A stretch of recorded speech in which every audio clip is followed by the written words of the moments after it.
So this year may just be the best time to start your brand new adventure in No Man's Sky. And while I realize we tend to do this every year, things genuinely feel different now that shipbuilding was added. Which is why today I'm going to guide you through the perfect start in 2025. So whether you're a veteran or a complete beginner, this video will guide you from humble beginnings to becoming a bona fide space tycoon in no time.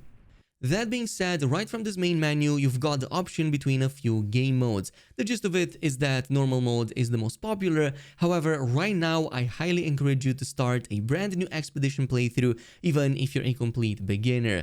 Not only does that automatically convert to a normal save anyway at the end of the season, but expeditions are way quicker at making you overpowered earlier. That is because a lot of the challenges and milestones here give lots more upgrades, inventory expansion slots, unique weapons, or even multi-tools compared to what you normally do at this stage in a typical playthrough. You can either use a fresh save right from this main menu screen if this is your first time playing, or use an existing save if you've played before by visiting the expedition terminal right here at the space anomaly. And this way you can even transfer some of your existing resources to the other side, which may make things a little bit easier, but it's not completely needed.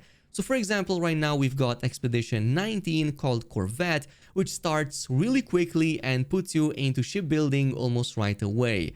And just to show you, at the end of it, I got dozens of inventory slots and ship modules in what was essentially a 2 to 3 hour grind, making it completely worth it. Plus millions of units and thousands of nanites by completing the optional milestones.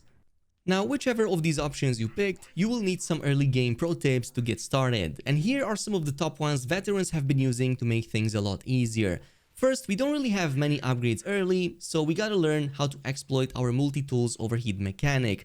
As you mine with the beam, it tends to overheat, but overheating also increases beam damage, which means collecting resources significantly quicker. How quick, you may ask? Well, pretty much double the speed if we get to almost complete overheating. However, we don't just want to let it completely get over the threshold, otherwise we're gonna be put on a pretty nasty cooldown. So what you want to do is, as the beam gets red hot, just pay attention to the center part of the screen, as now there should be a brand new bar over there filling up right next to the reticle. And whatever you do, make sure that it doesn't actually get fully filled. Instead, simply let go of the button for a split second before even mining again. Do this balancing act and you can stay at an almost constant 90% overheat, which means almost doubling the speed of collecting resources. Next, you're going to want to master melee jet boosting. This is done with a simple 3-button combination. So start sprinting with your character, and during the sprint, press melee attack quickly followed by the jump button. Pulling this off in quick succession does this really funny animation, but also gives you a big boost compared to normal sprinting. And once you got some upgrades, you can literally do planetary flybys with it under perfect conditions. Also, look out for deuterium plants in the meantime. These blue flower plants you can occasionally find on the surface will not let your jet tanks deplete for up to full 10 seconds. So as you would imagine, that gives you a ton of momentum. And finally, whatever you do, make sure that you keep a bit of fuel left in the tank so that you can break the fall at the end. You never want to hit the ground with full force, especially on survival or permadeath. Alternatively, you can bunny hop mid-air by alternating the jet thrusts, so you save on a bit of fuel and travel a lot further.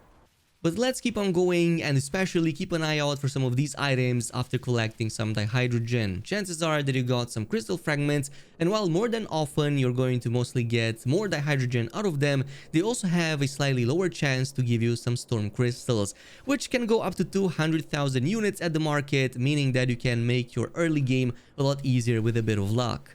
And while we're on the subject of collecting stuff, early on, do not neglect the rusted metal and the living slime that you get from containers and machineries. For the time being, keep them. They both convert very well. Rusted metal converts on a 1:2 ratio in ferrite dust, which you need a lot of anyway.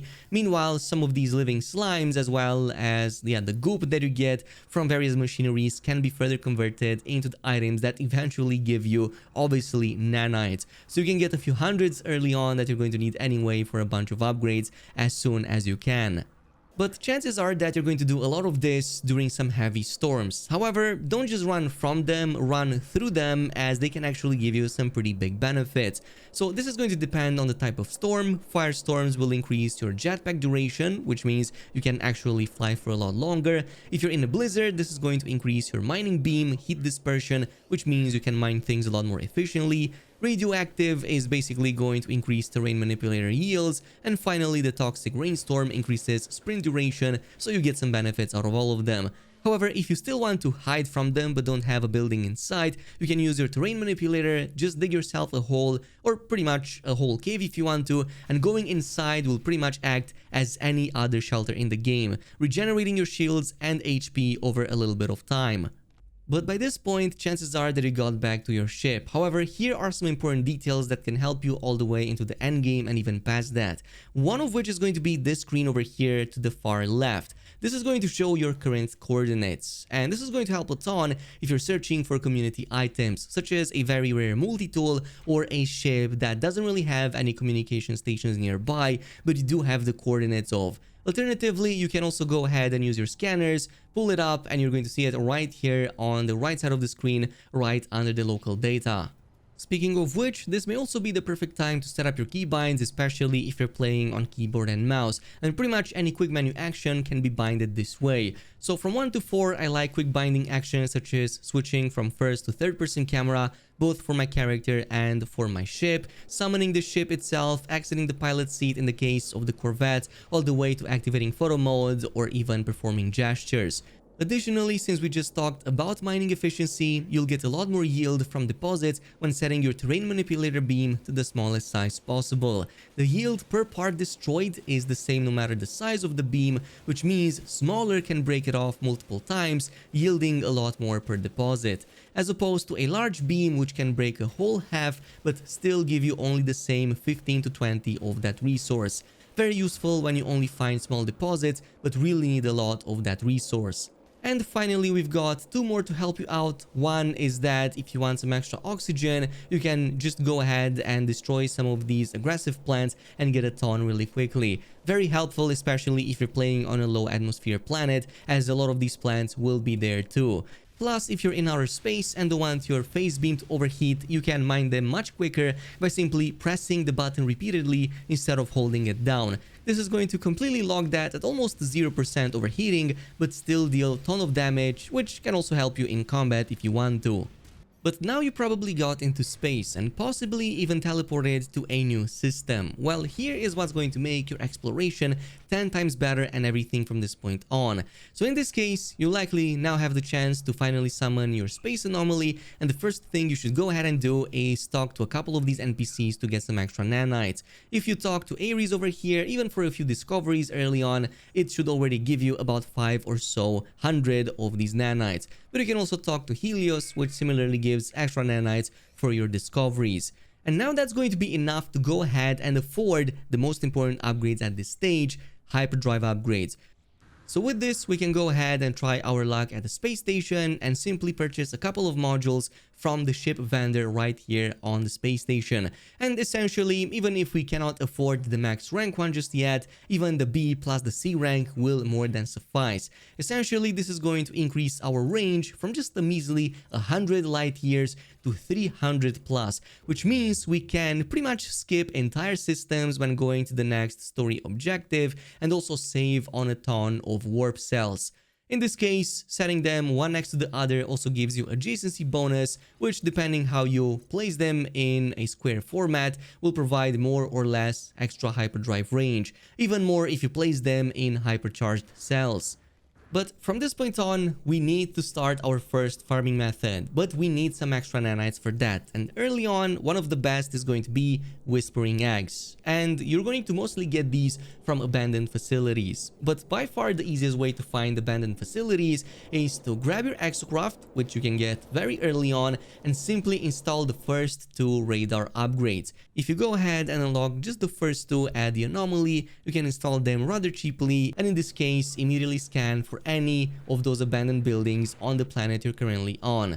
So from this point on, we're going to follow pretty much everything that we've done for years. We're going to get close, dig a tunnel right beneath the eggs, shoot at them, and let them come to us. Not only is this going to avoid any incoming damage, as most of the horrors can't even get beneath the ground, but eventually they give up entirely in some of the newest updates, so after just a couple of tries, you're free to absolutely grab the remaining eggs without any hassle. A level of exploitation that literally causes the horrors to completely give up on their offsprings altogether, which I find very funny.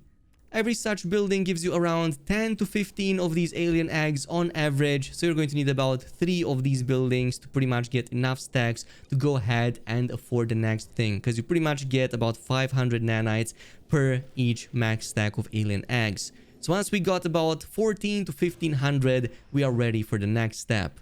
Which brings us to the next step and why I recommended at the start of the video to always finish expeditions when they come out, because you get account-wide rewards that can be very strong, such as ships that outright have upgrades right out of the gate or very strong multi-tools. So in this case, it's going to cost 1400 nanites, which is why we needed those to unlock some of these ships right here. The best right now, assuming you have it, is going to be the Wraith, or an alternative can also be the Iron Vulture. However, if you don't have access to either of these, don't worry, you can simply use the nanites on the same upgrades that I'm talking about right now on your existing ship anyway. But specifically in the case of these two ships, they already come upgraded with hyperdrive modules, and specifically the Wraith is the only one that has a scanner that's both an economy and a conflict scanner. Iron Vulture only has an economy scanner, which means you have to install a conflict one, but like I said, pick your poison or whichever one is available. The Wraith is just a little bit easier. Similarly, in the case of the multi-tools, they do not cost any nanites to unlock at all, and in this case, if you have it available, yeah, that Atlas staff will be the best right out of the gate, simply because of the extra cannon upgrades it has by default. So this will come in handy in one of the next steps, but again, use your existing nanites to actually get these upgrades from space stations. Speaking of which, if you want a consolation prize, that's also absolutely free. After Voyager's update, Hello Games added this cool new spacesuit in the game, very NASA inspired, so pretty much every single account can go ahead and claim it right now from any character customizer without having to do anything. It will just be out there for you. So let's move on to the next farming method, which is going to give you 150 million units per hour very easily, even more after you first set it up. So this is going to be for the first hour of the first time setting this up, and that's going to still be farming interceptor ships. You're going to find a lot of them, then scrap them, which gives you 16 million at the very least and 18 million for the highest rank possible. And it's very easy to do without having any portion of the main story completed. Before that though, make absolutely sure that you also unlocked the save beacon. You can do so very cheaply back at the space anomaly. Just go ahead, get it, and make sure you have the items to also craft it. And from this point on, we're going to go into the galaxy map and simply look for any dissonance system. You're going to see dissonant right next to their name. Once you found one, go ahead and warp inside and look out for the planet that has the dissonance going. Ideally, it could be a low-gravity planet, which can help a ton with the next phase, but it's not completely needed. So there are a couple of resources that we're going to look out for over here. One is going to be the Radiant Shards. We're going to need about 3 of these per individual interceptor, so try to collect as many as you can, but otherwise our planet destination will also hold those. And also we're going to need inverted mirrors and an echolocator, both of which we actually get to have from these dissonant resonators. So specifically, they have a very good chance to provide inverted mirrors by default, which we need anyway, but they also have a 1 in 5 chance to provide an echolocator, which we need for the next phase to find the harmonic camp. So whatever you do, just mark them down and destroy them. However, if you do have a lot of bad luck with this and echolocators just don't drop from them, you can also destroy some of these large spiderling bosses that typically spawn next to them. For me, they had much higher chances to drop compared to the drills themselves. So in this case, once you got it, go ahead and activate that echolocator and simply head over to the camp itself. If it's not in the current system, go into another dissonant system and do it over there. Once you are at the location, simply land with your ship, and now it's time we actually use our save beacon. We're going to use this so that we know how to get back at the camp to repeatedly farm those interceptors. Once you're done with this, simply head over to the main terminal, solve the quick puzzle, and then press number 2, the option here, to reveal dissonance. And in this case, what's going to happen, it will reveal a dissonance spike, which is essentially an interceptor crashed ship randomly on the planet. So once you're done, head over there and grab all of the items from it. You're going to notice that one of them is this red brain that we need to attune so that we can subdue it. So if you go ahead and simply activate it, it will reveal the location of a nearby monolith. Simply go at the monolith, present the brain, and that's going to turn it into a blue variant. Once you're done with that, you can then go back to that interceptor ship, present the brain alongside 1 inverted mirror and 3 radiant shard, which is now going to make it completely yours. Also, do not skip on the dissonant entity right next to these ships. Typically, they will provide some related rewards. And like, for example, in this case, it gave me 10 inverted mirrors from one of them, which helps a ton because I don't have to destroy 10 of those resonators outright. So it really helps me to pretty much claim up to 10 interceptors just from this. Always do this and you should have enough resources. Plus, with all of the others you can farm from the current planet.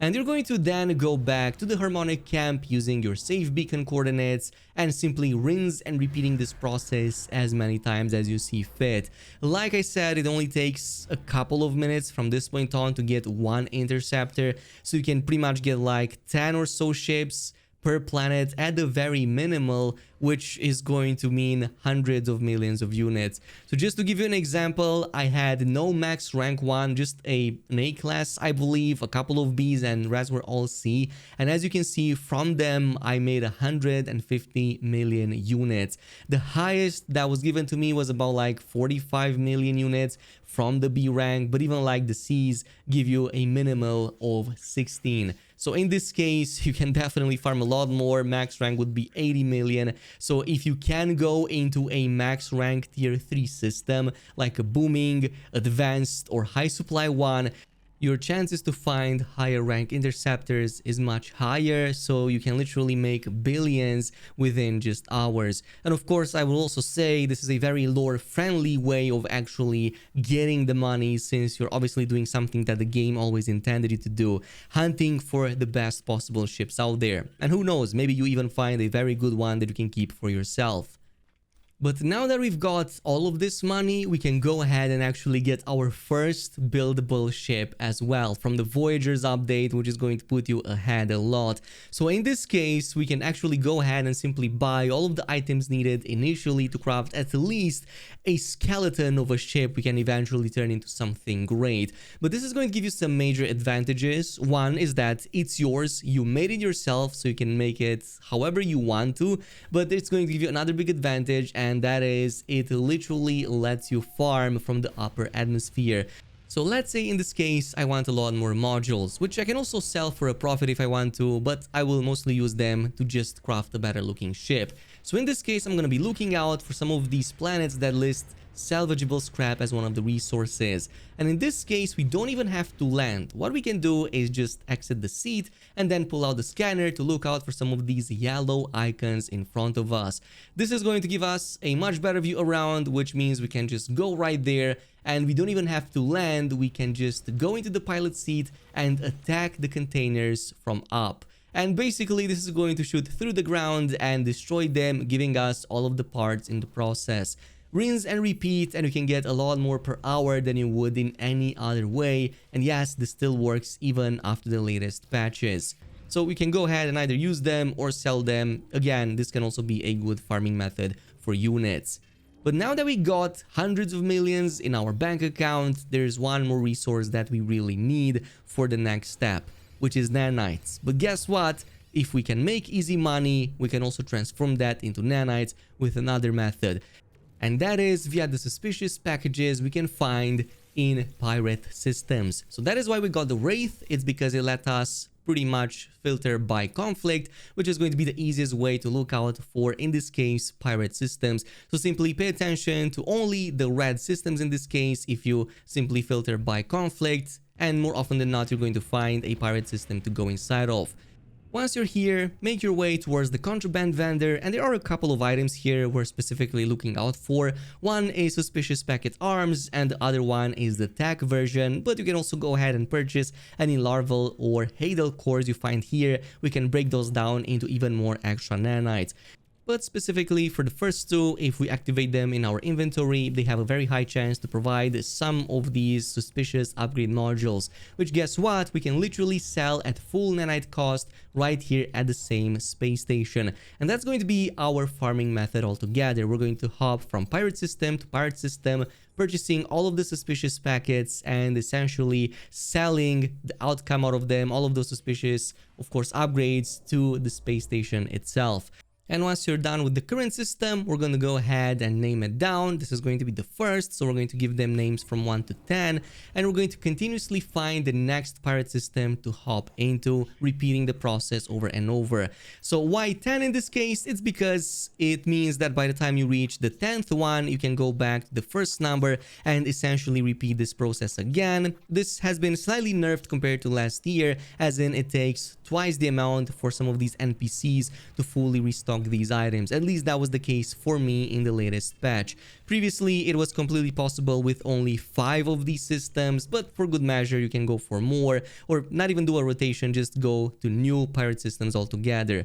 However, if you go ahead and save them, you can then quickly access them from the list right here from the same space station teleporter, which is going to make things a lot easier for you. So in this case, only a rotation of about 7 of them, as you can see, gave me like 50 of each of the suspected packets. So in this case, that translated to a little bit over 50,000 nanites. That was half an hour of work, and obviously once you set it all up, it's going to be even quicker from this point on, as teleportation will be pretty much almost instantaneous. Conversion rate was also about 15 million to 50,000 units on average, but you can also get some of these items that can reduce some of that cost. You're going to get a lot of very rare items you can sell for millions to recoup some of the cost that you had for this. But like I said, that interceptor farming method was so easy, you can literally get a ton of this and never even break a sweat. And from this point on, we're pretty much ready to go ahead and deck out our character with a ton of upgrades.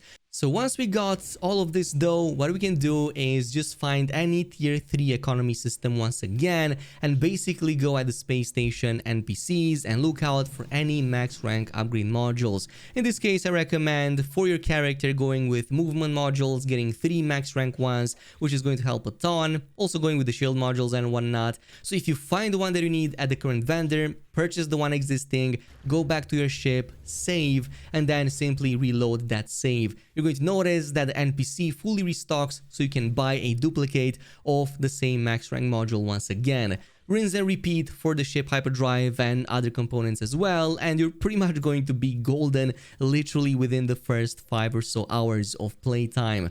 Also, since we now have, of course, the funds for it, quick reminder is you can actually upgrade your character's inventory size twice per system with only units and without using any other crafting components. So once on the space station by going over here to the character upgrade, and second of all, summoning the space anomaly and repeating the same process again there too.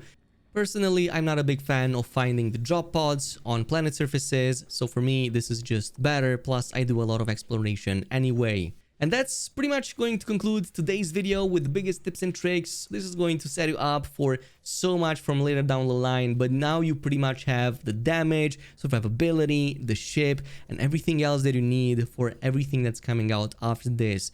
So yeah, pretty much perfect start through and through. But this is it. Thanks so much for watching, and I'll see you guys in the next video.